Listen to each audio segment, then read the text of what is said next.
Welcome back to the Cutting Edge Garage podcast. So today we've got Jesse Matthews, product manager for SP Tools and TEXA for Cutting Edge, and my son. So this ought to be interesting. Yep. I may hear a few things that I didn't want to hear, get some questions answered that I really didn't want answered. So, Jess, obviously, I know a lot about your background, but for everybody listening, let's talk about your history, your background, and then how you came to work for Cutting Edge. All right. So as far as history goes, I'll start with the professional background. You already know pretty much about my personal, but starting from adult life, in June of 2009, I enlisted in the United States Army to become a combat medic. So I went off to basic training in June 2009, completed that, went to AIT, which is called Advanced Individual Training, to learn how to become a combat medic. From there, I went to airborne school, and then I was sent to my first duty station at Fort Bragg, North Carolina. Spent a little bit of time at Fort Bragg, training and learning, and in 2011, I deployed to Iraq in support of Operation New Dawn, and then in 2013, I deployed to Afghanistan in support of Operation Enduring Freedom, and I ended up getting out of the military in 2015, mainly just because I missed being home, missed hanging out with the family, stuff like that. And then I worked on the beach for a little bit. I figured that after 6 years of service that I'd want a break. So I came back home and started working on the beach, and little did I know that actually was going to be a pretty difficult job, and I didn't really get any rest or relaxation after that. So right about that time, this would have been November 2015, you and I were talking, and you had an opening for someone to come in and kind of help you take some of the load off, and that's kind of where we started. So I'll let you pick up from there. Yeah, so I'm pulling my hair out, running around doing a bunch of different things, or trying to do a bunch of different things simultaneously. And your mom says to me, you need to call your son. I'm pretty sure he's done working at the beach. And I didn't really want to put that pressure on you, but at the same time, I needed somebody. So we came up with this grand scheme. You and I sit down, we talk, and you're like, Dad, can you afford to pay me? I'm like, no, not really. But if you can take all this pressure off of me, I can go out and sell more, and then I'll be able to pay you. And that was, in the beginning of what we've built, that was the short-term business plan. You take pressure off of me and handle everything office-wise, and it allows me to go do the dog and pony show out in the field, and, we'll see what happens. Apparently it was an effective business plan because we've done fairly well. Bill back there behind the cameras, behind all of this podcast going on, was the number 2 guy, 6-7 months later. Yeah. But for that time and that initial growth spurt, it was just you and I. So from that November 2015, why don't you walk us through your perspective on how the company's changed, how your roles have changed, much like Bill, who whines and complains and bitches and cries about he's had to do every job in this building, blah blah blah blah blah. Bill, how many jobs have you had at this company? I've literally had every job at this company. You too have had to do everything in this building, including sweeping the floor and cleaning the office. So why don't you walk us through that? Okay, so starting from the beginning, when I first got there, I had absolutely no idea what I was doing, where I was, Some would say you still don't. Yeah, well, you don't always listen to everybody, so. But anyways, when I first got there, we actually had a small little office in Daphne, little spot for pretty much 2 people to work at, and And when we say little, we mean like 300 square feet, something like that. yeah, it was fairly small. So I got there. You gave me my first computer, and the funny part is, I really didn't know how to use any of the programs that we were using. So early on, in the military, you use email, stuff like that, but you don't really get too involved in too many in depth in too many of the other programs. You may use Excel, some of the others, but a lot of times there's proprietary programs that you would use for certain documentation, templates and stuff like that. So you don't really have to create much on your own. So that was a new thing for me, getting up to speed on just pretty much the Outlook suite, or the Office 365 suite, rather. It's a good thing we had that outstanding training program at that Oh point in yeah, time. yeah, and that's another thing. When I got there, I mean, as we talked about, you said if you could take some pressure off of me, which indicates that you were extremely busy to begin with. So training was an afterthought. Drinking from a fire hose. Yeah, pretty much everything that we did, you were like, all right, go here, click here, do this. All right, you got it, and I'm like, sure. And you just kind of have to mess around with it for a little while, and then you sort of get the hang of it. So I would say it probably took me a good probably 2 months or 3 months for me to get really comfortable in what we did. And for those of you that don't know what we did initially, we were working with TEXA Diagnostics, which we still do to this day. But it was learning, the ins and outs of how to operate the software, what the customers are complaining of, or some of their pain points. And we're also dealing with national distribution, so we're dealing with running tech support for national companies that are selling the TEXA product line, all over North America, U.S. and Canada. We're dealing with figuring out, being an importer, what that entails, and having to bring that product in from Italy, kind of all at the same time, right?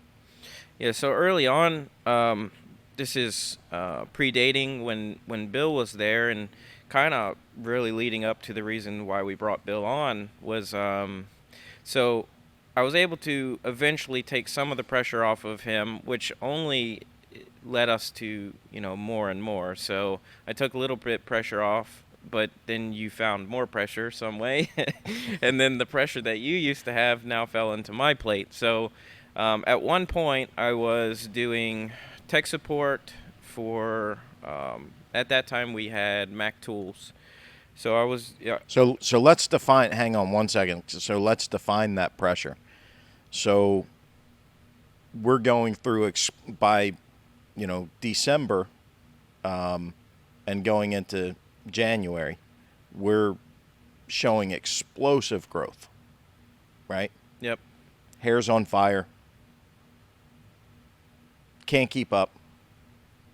And I come to you and I sit down and say, hey, we just bought an automotive shop. Yeah. Because we needed that, like we needed a hole in the head. Yeah. That was, so, whereas before, if I had a question or a concern or something like that, even though that half the time you'd be on the phone, I could lean over or write you a little note, something like that. Hey, what is this? What is this? What does this mean? I've never come across this. What would you do here?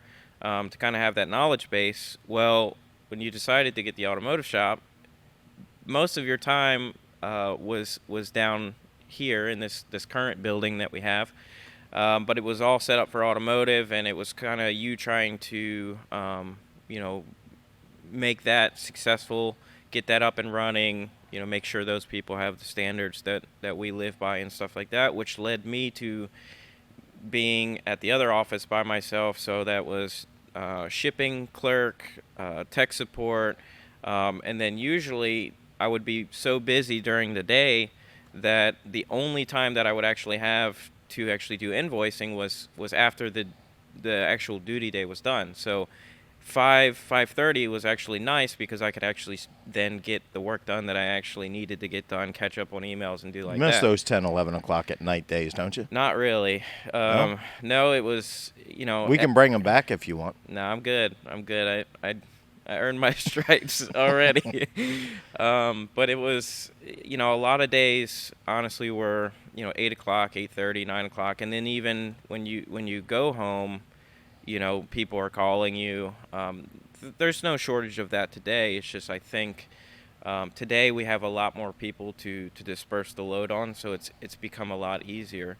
So fast forward, it was just absolutely unbearable at some times, and my biggest fear was bringing someone on that would only, because at that time we were still in the mindset of we didn't really have the money for me to be hired in the first place, so we started to do better, but I was still in the mindset of like, we're just getting to the point where like everything's working the way that we kind of hoped that it would work out, but I was nervous to bring somebody else on and then that person not be the right, made of the right stuff, I guess you could say, and then just be a waste. So, You hear this, Lee, don't you? I do. The So, right stuff, he said. given the fact that you're still here, Bill, I'm thinking that you were made of the right stuff. Wasn't that like an 80s? Wasn't that Right like an Stuff? 80s movie, The Right Stuff? Yeah. Yeah. So anyways, So Bill had the right stuff. at the time, Bill was suggested. You brought Bill up and said, Bill was a potential future son-in-law. So Yes. for the record, so that everybody in the world knows, I didn't like the idea of having Bill as a future son-in-law. He's been a good employee, though. so we got to that point, and you said you really need to bring someone on. It's only going to get worse from here. So eventually, I was acknowledged that fact, and I was like, all right, well, I just want this to be the right person. So Bill came in. I still remember it to this day. He came into the office, and I kind of tried to explain a little bit about what we did. And you really can't explain it within a 20, 30-minute span. You just can't. There's so many idiosyncrasies that go into what we do.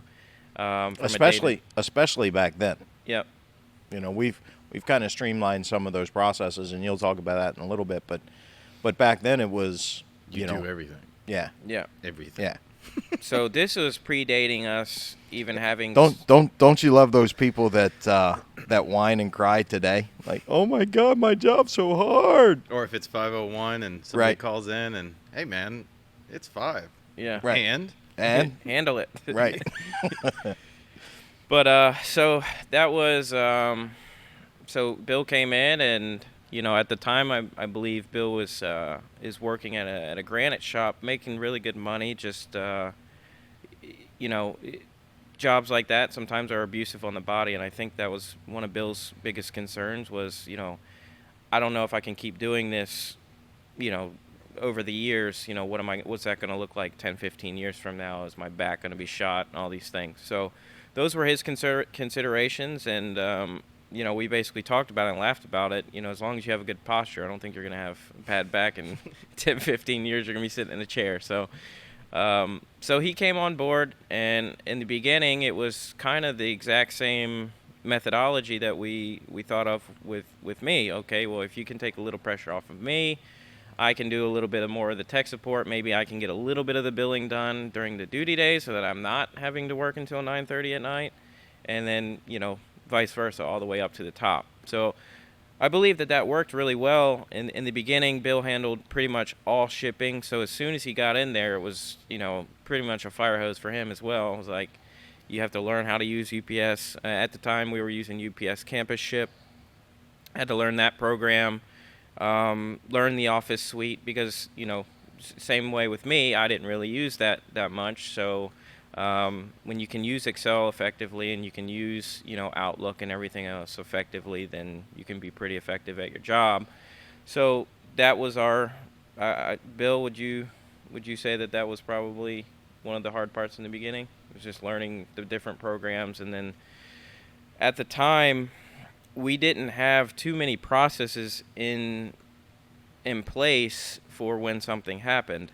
Most of it was you know, kind of just going with what you knew, but none of those go with what you know things were actually written in stone. So we tried to get Everything was a case-by-case basis. yeah, and we, you know, we kind of flew by the seat of our pants, I want to say, in some instances, because we were going to the fact of just extremely fast. So it was almost hard to keep up with how quickly things were changing.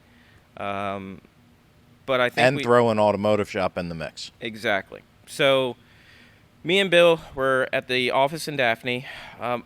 And we forgot about one thing. We decided to start Pinnacle Automotive Systems, which is another whole ball of wax. a undercar thing. So I remember this day vividly because it was an absolute pain. So we get a 53-foot container From China.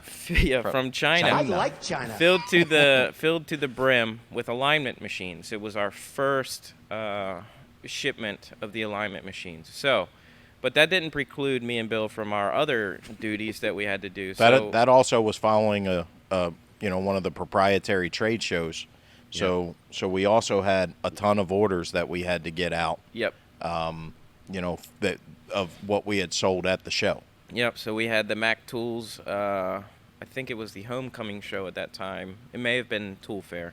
So we had tons of orders that needed to get out. We had to go through, set up all of the tablets, pair all the software, do all of the things that that the customer just doesn't want to deal with, because we try to do our best to eliminate all of the headaches before the customer gets the tool, which I believe is great. I think the customers have great experience with our tool. However, that extra legwork takes time, and at that point, we didn't have time.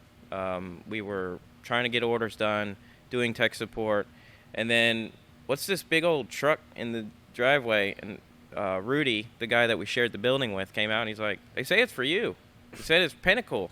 And so I called my dad and I'm like, "What is this big truck? And what are they? Oh, you guys need to hurry up and get that unloaded. If you don't have it done in 2 hours, they're gonna start charging us." And I'm like, I'm looking at this truck like, there's no way in hell that's gonna happen. So,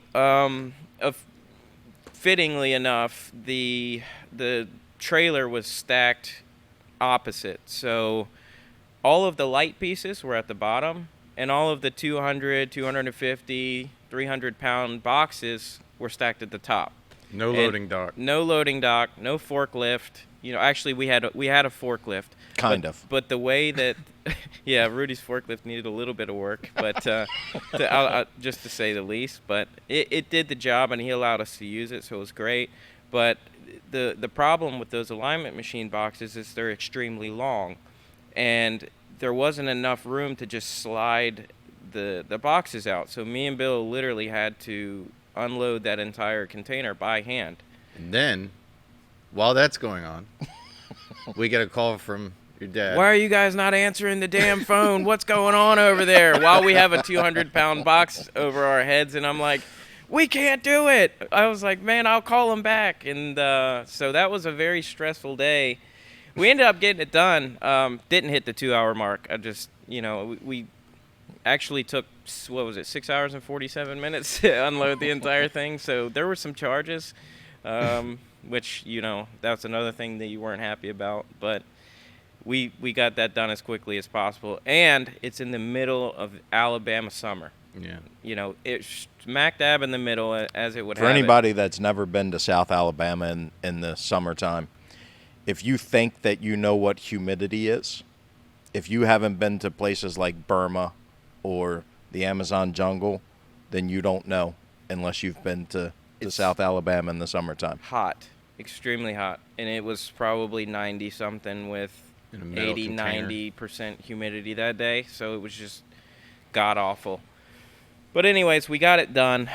Like everything, that's what I like about this company is we always find a way to get it done. It's not always the prettiest. It could always be done a little bit better, but in the end, I feel like we always get the job done.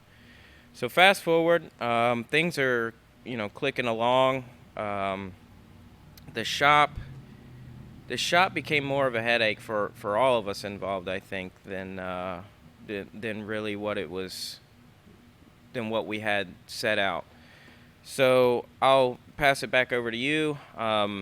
When me and Bill were doing all of that, and then fast forward to the shop part of it. Yeah. So with the shop, we had two major challenges. One was finding someone that could run the front consistently without my presence being there, and we struggled with that. And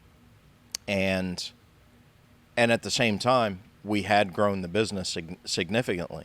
So when you grow the business, you're going to go through those growing pains. And at the same time, the equipment side of the business is taking off. It really came down to being forced into having to make a decision between which business we wanted to run. We sat down and we actually contemplated giving up the equipment business at one point in time. Obviously, I think looking back on it, we made the right choice. So I sat down with the shop employees and said, basically laid out what I needed them to do. And if they failed to do so, that I think I gave them 2 weeks, 3 weeks, something like that. And if they failed to do what needed to be done, that I would convert this place into a warehouse. And as Preston likes to say, I came in 3 days later and it was a warehouse. And that leads us into Preston was our next employee. Actually, I believe Mike maybe came next. No. No, it was Preston. Yeah, okay. Yep. So it was Preston. Preston. Half-Life. Triple Life. Triple Life is his nickname. Let me touch on that real quick, because that all comes from the shop. So since we're going to move past the shop, at some point we'll have Preston on here, and people may want to know where the Triple Life comes from. So I had this guy, Terry, was supposed to be a friend of mine working for me at the shop. We didn't part on the best of terms, but Terry was my shop foreman, and he's the one that hired Preston. Preston's this young kid that wanted to work on cars and just happened to see a help wanted sign on his way home, stopped in a pair of shorts, T-shirt, and flip-flops. That's how he applied for a job. Terry hires him, and he tells me his name's Prestone. And that's just Terry being Terry, or and I'll leave that at that. So I immediately started calling him Extended Life, like the antifreeze, Prestone Extended Life. It wasn't until later I realized that his name was Preston. And then he started screwing up, and I changed his name from Extended Life to Half-Life, and explained to him that he needed to step up or he wasn't going to be working here. And then he came up with Double Life, because when we closed the shop, I kept him and we brought him into Cutting Edge. So he came up with Double Life. And then, as Preston likes to say, he took a sabbatical, or he's also referred to it as he got quitted when we had some growth issues, some maturity issues that needed to be dealt with, because he was a kid. So when he came back, now he's Triple Life.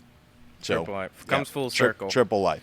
So Triple Life is employee number 3. Employee number 3, and still here. Still here. He does a fantastic job at what he does. I think the sabbatical for him was actually a positive thing. It was. But to Preston's credit, I remember the day. So we have a meeting about him.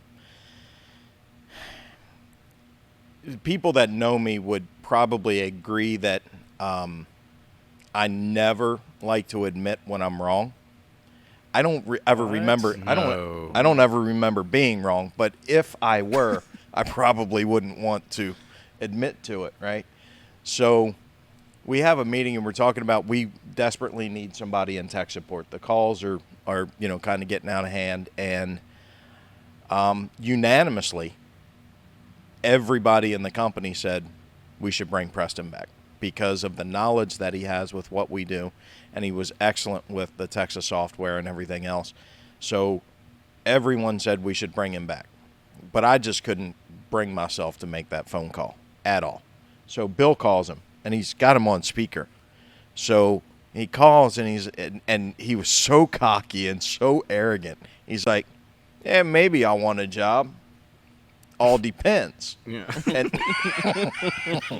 but then when he came in for the interview, it was he was a different guy. All that arrogance had gone away. Is that? Yeah, that's definitely. Yeah. that Oh my goodness. That's putting it mildly, but yeah. Yeah. So anyway, go ahead. But I think for us it was a valuable thing with all of that because, I think Preston learned a little bit, but we also learned something as well.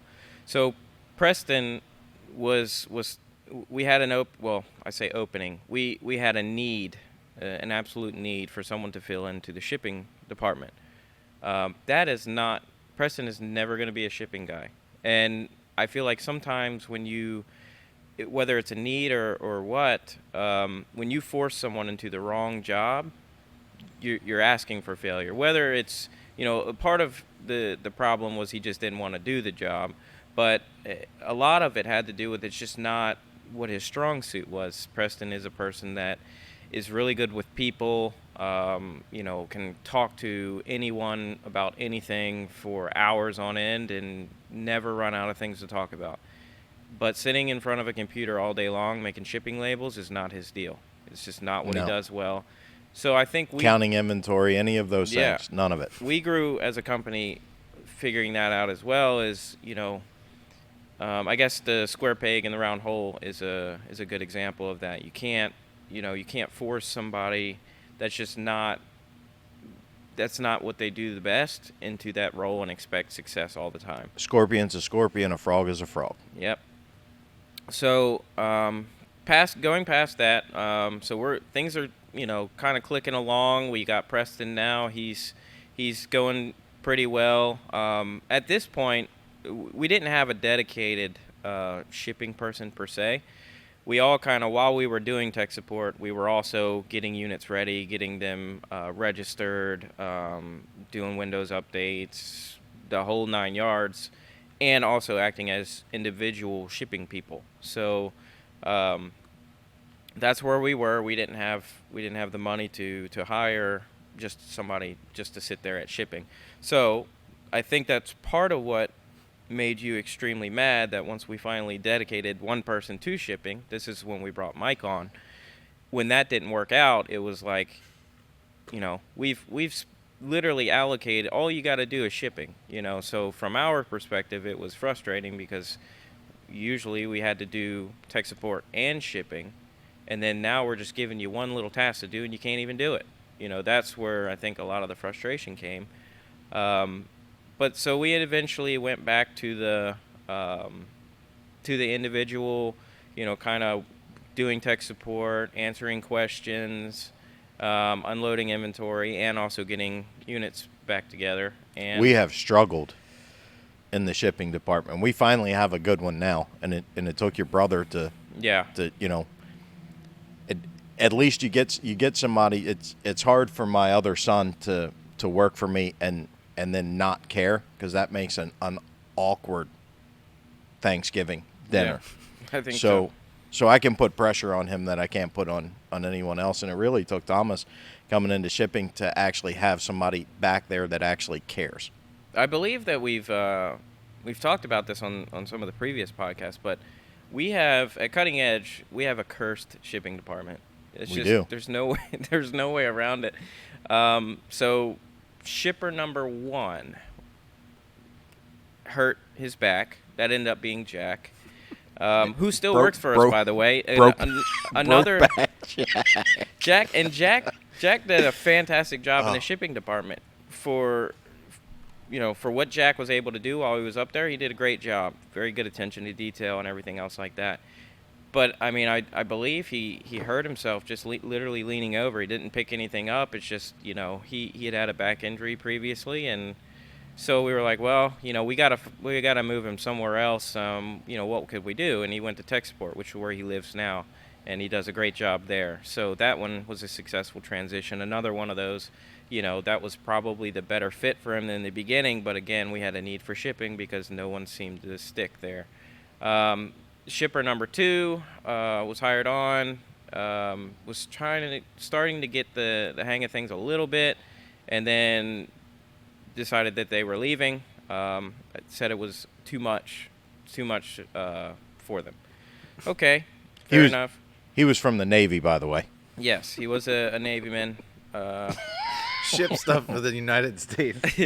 Right. He shipped munitions for the United States Navy. Comes to cutting edge and says, "Sorry, it's too much." Seriously? Well, that's either a glowing endorsement for what we're doing, or I feel bad for Or what maybe the Navy needs to step it up a bit. They're still looking for those rounds somewhere.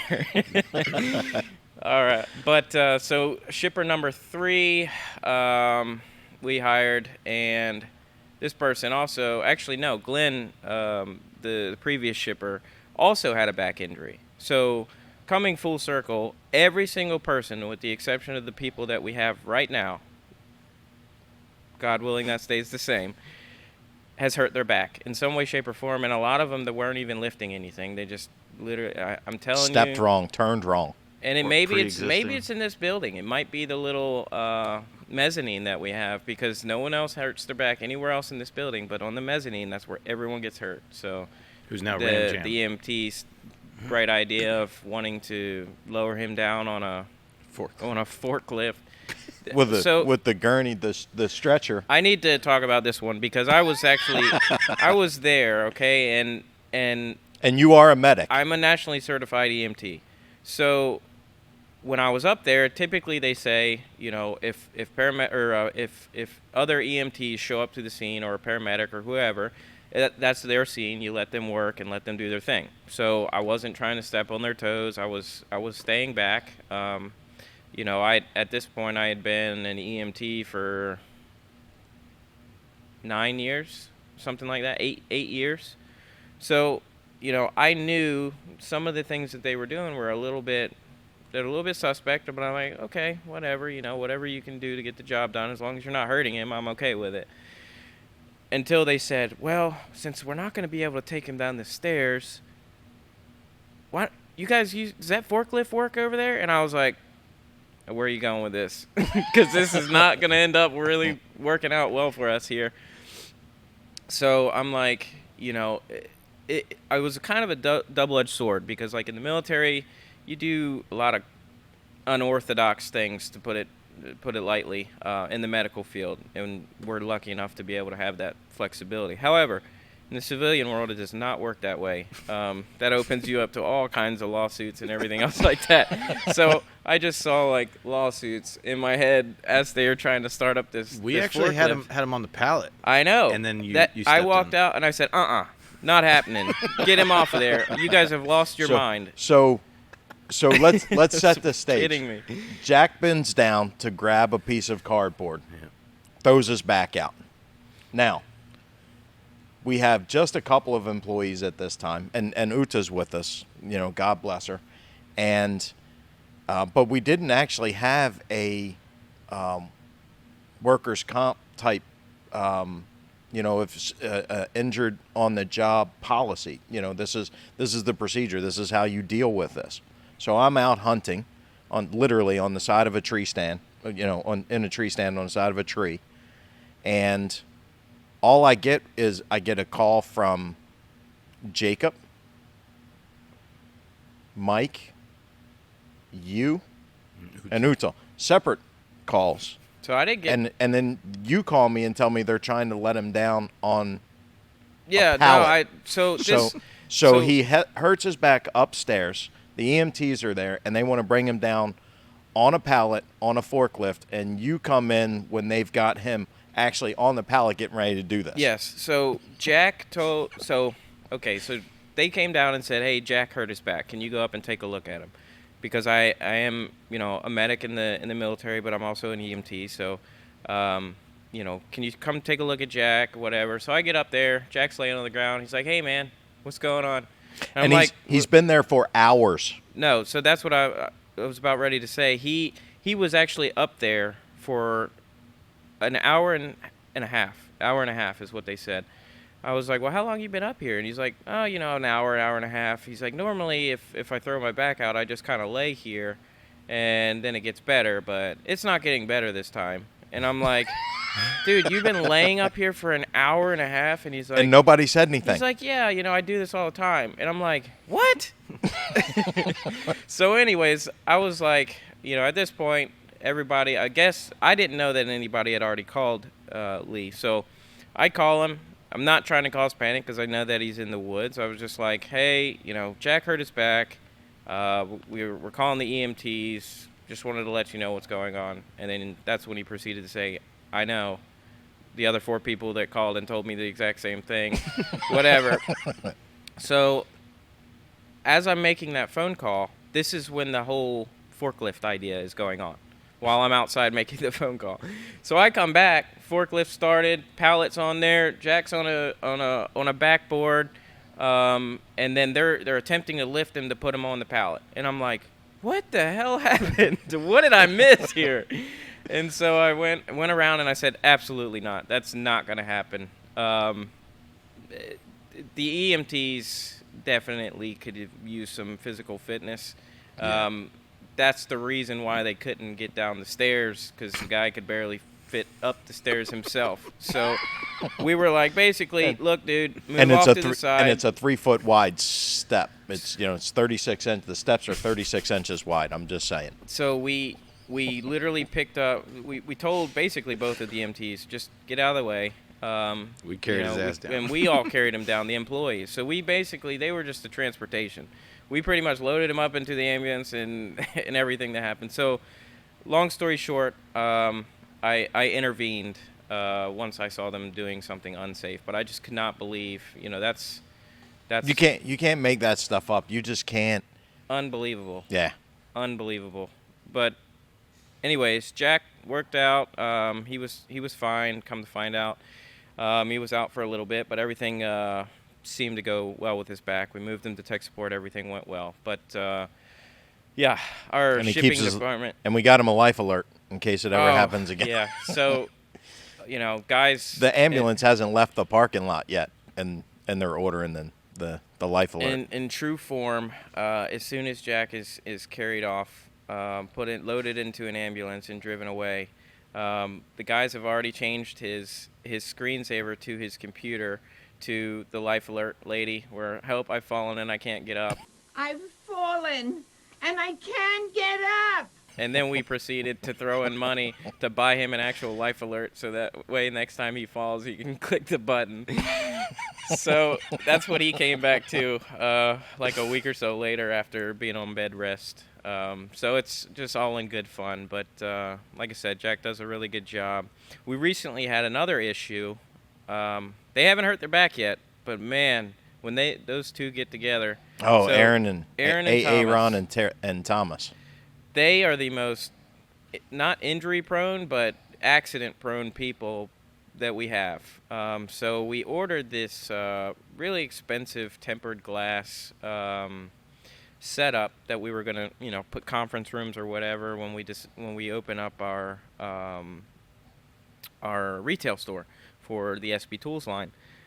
And they pick up this tempered glass. Both of them wearing titanium rings. Yes, and completely shatter this 9-foot tall pane of tempered glass. Thomas gets his wrist cut. Looked like, Suicide attempt. It looked like he cut it with a knife or something. Aaron was unscathed, but nevertheless, those two together are just, hazardous. And I told Aaron, I'm talking to both of them. I was really talking to Aaron. I was like, man, you can't put titanium on glass, and it's going to shatter. And it did. And he said, well, I'll be damned. Yeah. Man, I wish I'd have known that. Wish I would have known that. Me too, because that was an expensive door. So we're not gonna have a door, but we'll figure something out. I'm We're still sure. gonna have a glass office. We Yeah. just don't have a door to seal it. It's an open door policy. So, That's right. Um, So back to the shipping guy. So that was Jack was the first shipping guy. Who was second? It was Glenn, wasn't it? yep, Glenn. Glenn. He left. Yep. Wanted to go back to. I guess. Then we had Alice. Alice was the same thing. It kind of got a little hectic for back there, and at that point, we it's not funny, but it is a little bit, because we always would laugh at those situations, because at that point we had 3 people working in the shipping department. Right. Thomas being one of them, Alice being another, and I believe Eli was the other one. Yeah. They had 3 people up there. And then, granted, we had brought on some other products. That's when we just started the SB tools, so it was a little bit hectic, but a lot of the work was done. It was just funny, for some of the original guys, the Mikes of the world, Bill, me, Preston, Lee, even, when we went from having to ship stuff by ourselves to that's your sole job. What is going on? Why can't you do it? So again, it was growing pains. I believe that any company that grows in a manner in which we did, fortunately enough for us, they're going to experience growing pains. It's just a part of the game. Just when you have it figured out, you realize how much you don't know. So yeah. Finally, we do have a good shipping department, and it's amazing how if you're off, you can do everything else perfect. And if you have one part of that team that screws up, it's all for nothing. Mm-hmm. So it's awesome to finally have that dialed in. Yep, for sure. So going back to what we were talking about before, the different roles. So I started in shipping. That was my original job. I've done tech support. I was the original, other than you, when you first started the company, accounting person. Been a manager here. I've been a product manager here. Been the general manager here.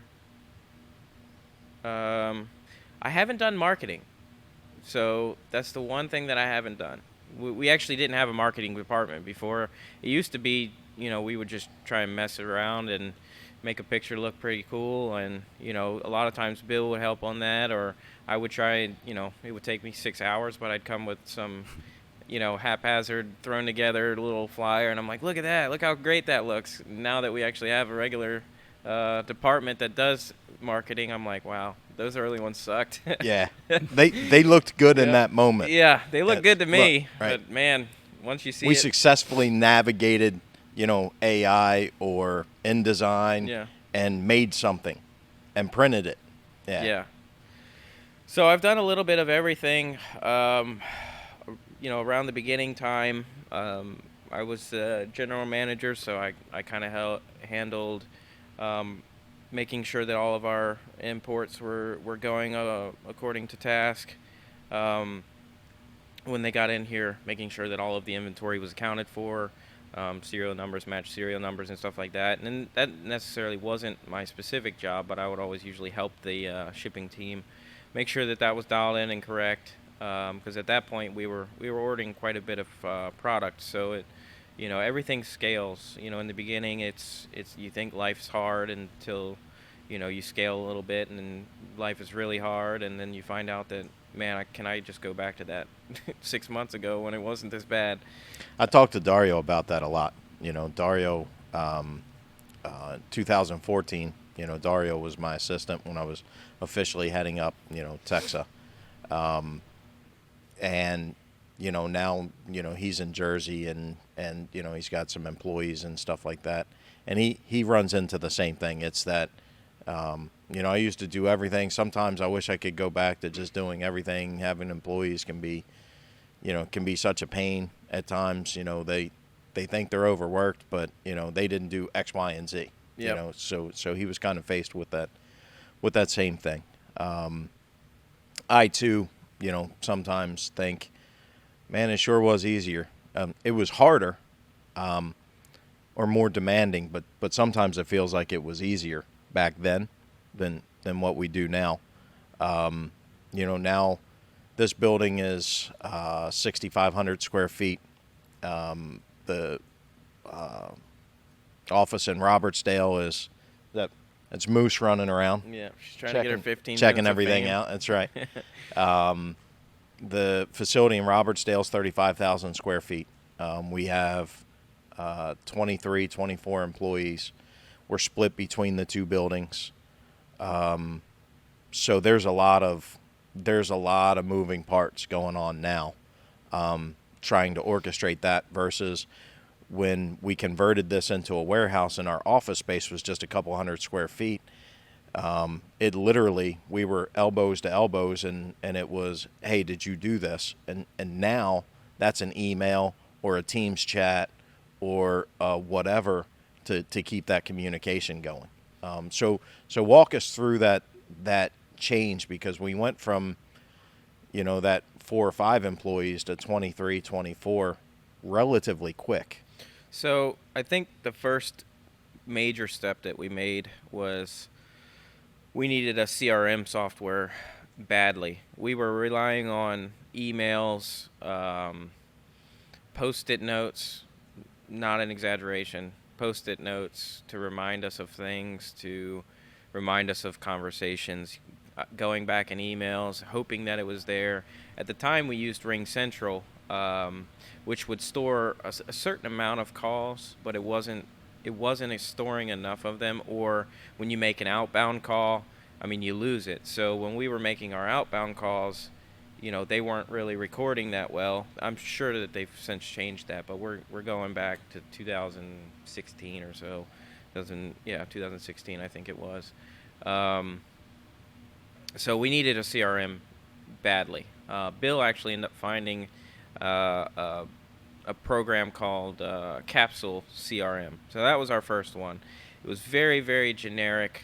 Didn't offer too much back then, but it was a lot more than what we had. It was more than Post-it notes. It was more than. It was digital Post-it notes. Yeah, it was nice, and so we thought we were rocking and rolling. We got this new software. It holds all of our information. Man, I can't believe that we were operating without this. And that lasted for probably 6 months to a year before we realized Capsule sucks. We can't get anything done with it. Is this TEXA? Is this SP? But it was a double-edged sword because Yeah. everybody already knew how to use that program.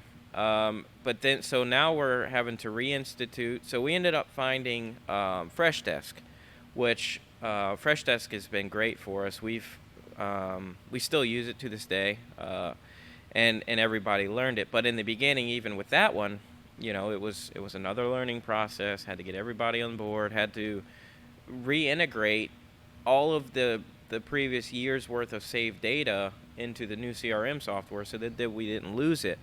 So that was a little bit of a transition period. But now we were rocking and rolling. We had this whole thing where we could look everything up and do it. So we were like, man, we're just blazing a new path and instituting all of these really cool processes. But that's really and we can go back and pull a call from 2 years ago and listen to it. Yep. Should the need arise. Yep. So for anybody that's starting your own company, regardless of what what that vertical looks like, I definitely recommend getting some sort of CRM software. Freshdesk works nice. I've heard good things about Zoho, but very, very important to have that for your own quality control, but also just having stored data. For us, that was a godsend. Having serial numbers tied to specific customers and stuff like that, so we knew immediately by who was calling, what their serial number was. We already had it pulled up without having to ask the customer the question and so on.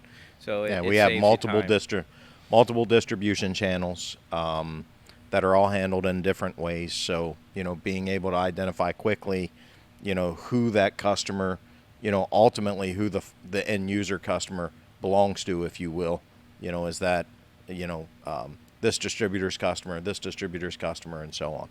Yep. So at this time, like I said, we were fortunate, but we were experiencing just exponential growth. Doubling sales all year after year after year, which, like I said, presented their own problems. For every time that you were like, man, if I could just get here, and then once you got there, you recognize that you had 100 more problems that you never even thought about. So, and that still happens today. I think it never stops, really. As you continue to trend upward, there are new things that come about, and more taxes that come along with it. Everybody wants a piece of what you're doing, so it's just it gets a little bit overwhelming sometimes. But we did a good job, I think, and everybody here. That's what's cool about our original crew, is they've pretty much done everything, and I think that's been essential for us moving forward, is understanding in a business every single thing, every different process, and how those work together. So for me, I don't think that I could be as successful as what I am now, or like to think that I am now, without having gone through all of the different processes and understanding how each one of those works in conjunction with each other to make the final or the end product. So starting out in the shipping department, doing tech support at the same time, doing the accounting work, understanding how all of those work together was good for me. And I think a lot of people, Bill's one of them that's done pretty much everything with the exception of the accounting. And he even tried his hand at being an electrician. Yeah. And That's Why don't you walk us through that real quick, Bill? No, that's so this for is another time. No. probably. This is a perfect time. So this is during that transition of going from shop to warehouse. Right. We had to get all the lifts out here. So I gave Bill specific instructions. We need to tie the wires off, because there were exposed wires when we disconnected the lift and sold the lift. So my instructions, I thought, were pretty clear, which was basically just cap the wires off and then, tape it up and get it up out of the way until we have an electrician or whatever come in and deal with it. That way it's not a safety issue.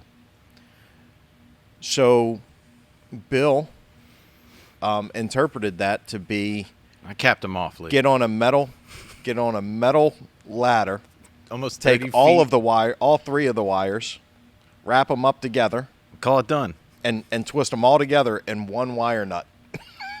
And then have Preston turn the all right, turn the it power. on. Let's see all what right, we turn got. it back on. Boom! And Preston calls me and says, "We lost power to the building." I said, "What do you mean you lost power to the building?" Well, Bill capped the wires off like you told him, and when I turned it back on, we heard like an explosion, and none of the lights worked. So 15 minutes later, I'm coming down to the office to figure out what's going on. And by that time, they had already figured out that maybe we shouldn't have wired all the wires together. And I said, Preston, you should have known better. I thought he knew what he was doing. I thought he knew something I didn't. Not my strong suit. Oh, wow, you can save one of the caps by just putting them both together and save money. So Bill is not going to be an electrician. No. No matter what he does moving forward, electrician's definitely not going to be it. So, good. So yeah, moving forward, what I do now, I work as a product manager for TEXA, cutting edge side of TEXA, and then I also work as a product manager for SP Tools, which is we do hand tools, air tools, pretty much all shop tools that you could think of. It's an Australian-based company. That's one of our newest projects. But yeah, so my day is usually full. But that's one of the best things that I like about this job is waking up in the morning not knowing what's going to happen or who I'm going to meet. Coming to work every day. There's going to be something new, and even though it's going to be stressful each and every day, nothing is ever the same. There's always a new challenge or a new hurdle to get over the next day. To make each day count. Yeah. So it's fun being able to solve those issues and see see your hard work actually come to fruition, and see, all of those early days of one of our distributors, one time we were getting stuff ready for it was a Mac Tools show, and we were trying to get everything done before Christmas. So, Lee and I were at the office. It's 3 in the morning, and we're putting orders together. And Literally 3 in the morning. 3 in the morning. Now, and this is so not only a testament to you, but also to TEXA as well. That was David Yep. from TEXA. So David is the product manager for heavy duty truck and off highway. So in those early years of developing that product line, there was a ton of work that needed to be done. And David has one of those work ethics that is just second to none. So David and I finished. We were at the international dealer, as they have testing software. They have a second shift that runs until 11 o'clock. And once David figured that out, he was like, "Oh, We can my work dear, forever. we work the night too." I was like, "Damn." So we did. We worked until 11. It's about an hour ride to get back to Daphne. It's midnight, and we got David back to the hotel, and then Jesse and I are there literally all night, packing up all these orders to make sure that we get them out. I think we finished 4:30, something like that. Yeah, back to work at 6. Yeah, or back to work 7. at 6. So it's literally go home, lay down for a minute, take a shower, change, go back to work. There was, but you had messaged one of our distributors, and he's like, 3 in the morning? Holy hell. That was his response to the That's email. right. But, coming full circle, like I said, it's really nice to be able to see all of the hard work that everybody puts in, and having a positive outcome in the end is a nice thing. So yeah, I've pretty much done every job there is to do in this building, and I wouldn't have it any other way. It's definitely stressful. There's a lot of times where, you and I are even at each other's throats, angry. But I think what we realize is, you're gonna have those times, and a lot of that is because we care. You and I both care, and I care about the job because I don't want.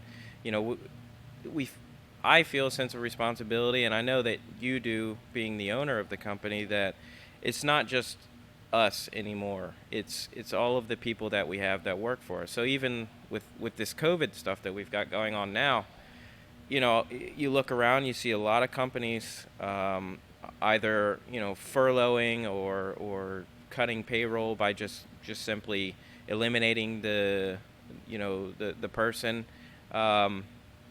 And in a lot of respects, business-wise, it makes sense. It's just not really that's not really what we're about. We try as best we can to make this a family atmosphere. We're a group of people that come from all walks of life, which is eerily similar to how the military works. You've got a bunch of different people that come from all over the place, different life experiences, different job. Jack was a cook before he came here to be a shipping clerk, and now a tech support agent. Bill did granite, and Mike was a welder. And so you have all of these different people with different backgrounds, different experiences coming together to make one thing work. So long story short, we didn't furlough anyone. We didn't lay anyone off because of COVID or anything like that. And I'm very proud of us for doing that, because it was difficult, for us. We were fortunate to be a little better off than some companies. But still hit nonetheless. Yep. I mean, sales were not where Absolutely. they should have been, and certainly not where we were comfortable. The focus though was making sure that we kept the crew employed. Yeah. and it's difficult for companies to have, especially if you're a larger corporation. I guess that's one of the advantages that we have. We can have a human side to us where, corporations answer to shareholders, Yep. and they have to do what's in the best interest of the shareholder, which isn't always in the best interest of the employee. And that's one of the things I enjoy about, being a business owner versus working for a large corporation like I've done in the past. So what's the most difficult part of doing your job? Right now, currently, or just in general? In general. In general. Because your job may Dealing change. with you. No, I'm just kidding. I'm kidding. No, the most difficult. That's probably a common sentiment. What do you think, Bill? No comment. No comment. Hey, make sure we ask Smart this, man. For all of the employees that come on here, make sure we ask that same question. Yeah. We'll see at the We'll end. see We'll what take a poll. Yeah. The most difficult. So you got to ask them when I'm not here, like off the record before we start. You got to get that question answered, and then see Right. what they say when I ask them. Most difficult part of my job, and I think a lot of it I put on myself, but trying to. A lot of times I'll take too much and put it on my shoulders because I want things to go right. I want to be successful, and I want things to go 100%.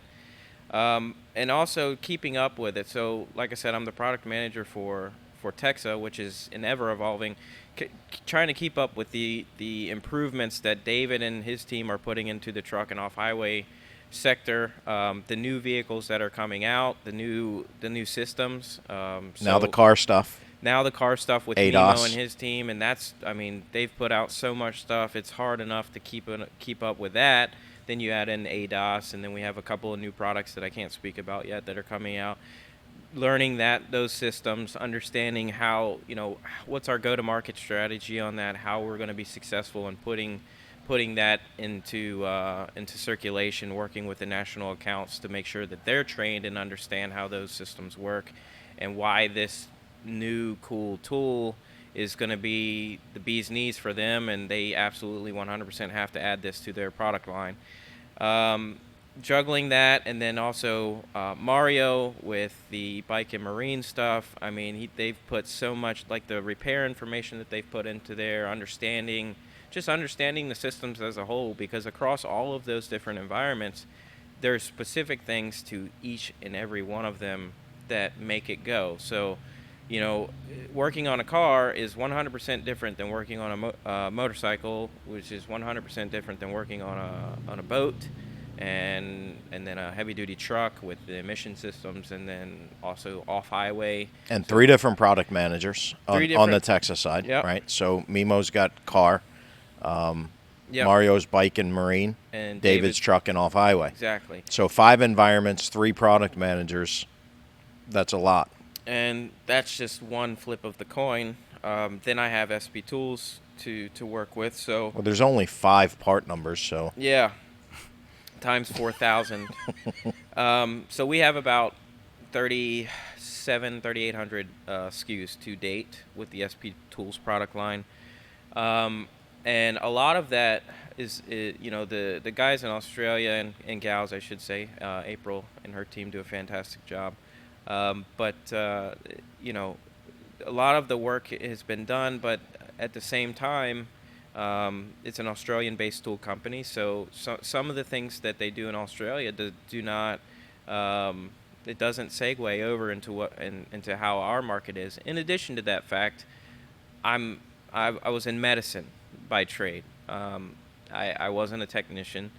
So for me, it was learning all of these different things, learning from the guys who are technicians, understanding the tools, understanding the different quality of the tools, and where we fit into that market. So a lot of what I've been doing over the last 6, 7, 8 months is taking every single tool that we have, comparing that to the people that the mobiles. It's a professional quality tool company, so I have to understand, okay, in this specific item, are we better than the big four, I like to call them? So the Snap-ons, the Macs, the Matcos, the Cornwells of the world. If so, how do I articulate that? What are the features and benefits that make us better? And then also, if our product in this specific item, or our quality rather in this specific item is lesser, how do I also articulate that, making sure that the pricing is in line? So it's been a grueling task. We're coming along with it pretty nicely, but You didn't take that role on voluntarily, though, did you? no, Mike was the original SB Tool product manager, and then he was like, I want to drive a tool truck, and I was like, yeah, that's a great idea. Until I realized, I was like, wait a minute, shit, that's gonna gonna fall on do my that shoulders job? now. Okay, well, bring it on. Here we go. So I think that's the hardest part of my job is keeping up with the times, and also, I task myself with being the most knowledgeable at what I'm talking about. So with the exception of you and a few of the other people, the product managers themselves, obviously Fabio and Dario, knowing everything that there is to possibly know about it. So when someone asks me, I have to be that encyclopedia of information, to be able to keep the level of service and support that we want to have. So, I've been doing it now for, 5 years now. So I just have that knowledge and experience from just doing it for so long. But keeping up with that, because like I said, the technology that they're putting in all of these vehicles, and you can attest to all of this obviously as well, it's just a quantum leap. Every single year there's something new. Now it's ADAS. What's next year going to be about? What new system are they going to come out with? So for those of you that don't know what ADAS is, it's the Advanced Driver Assistance System. So that's your lane changing, that's your your backup cameras, your anti-collision, those types of things, understanding what those systems are. And then how They're calibrated. So you've got two different calibration methods. You've got static and dynamic. Static using targets, dynamic being sort of like you do the calibration and then you drive the vehicle down the road and it self-calibrates, that type of thing. But for each manufacturer, for each make and model, they do it a little bit different than the next. So understanding, getting down, drilling deep into the idiosyncrasies of every single part of all of the diagnostics it'll take a lot of your time. And also, like I said, I don't originally come from that background. Now I do a really good job. Most of the people I talk to, they don't know that I've never worked on trucks before, just because I listen to the customers, I listen to the technicians, I understand what their pain points are, and most of the time I've heard somebody comes with a problem, I know how to fix it just because of prior experience of other people, finding that answer together, and remembering all of that too is a lot. I know a lot of the part numbers. I am blessed to have a good memory with those sorts of things. So knowing all of the different part numbers, how much everything costs. So people use that. Use me for that in a lot of ways, and They use you as a crutch a lot. yeah, well, if it makes us better, I'm okay with being the crutch. That's fine. So how hard is it to work with me? It's pretty hard, I think. He didn't hesitate at No, all, did he, Bill? no. It was straight after it, yeah. When you know. So it is hard, I think. Working with family is hard a lot of times.